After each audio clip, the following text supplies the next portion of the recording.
কবি জীবনানন্দ দাশের কবিতা বনলতা সেন। হাজার বছর ধরে আমি পথ হাঁটিতেছি পৃথিবীর পথে, সিংহল সমুদ্র থেকে নিশীথের অন্ধকারে মালয় সাগরে।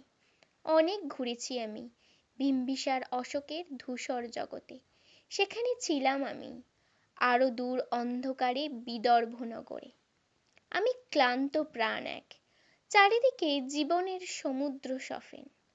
আমারে দুদণ্ড শান্তি দিয়েছিল নাটোরের বনলতা সেন।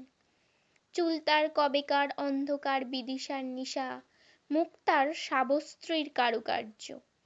অতি দূর সমুদ্রের পর হাল ভেঙে যে নাবিক হারায়াছে দিশা, সবুজ ঘাসের দেশ যখন সে চোখে দেখে দারুচিনি দ্বীপের ভিতর, তেমনি দেখেছি তারে অন্ধকারে। বলেছে সে, এতদিন কোথায় ছিলেন পাখির নীড়ের মতো চোখ তুলে নাটোরের বনলতা সেন। সমস্ত দিনের শেষে শিশিরের শব্দের মতন সন্ধ্যা আসে, ডানার রৌদ্রে গন্ধ মুছে ফেলে চিল। পৃথিবীর সব রং নিভে গেলে পাণ্ডুলিপি করে আয়োজন, তখন গল্পের তরে জোনাকির রঙে ঝিলমিল। সব পাখি ঘরে আসে, সব নদী ফুরায়, এ জীবনের সব লেনদেন থাকে শুধু অন্ধকার মুখোমুখি বসিবার বনলতা সেন।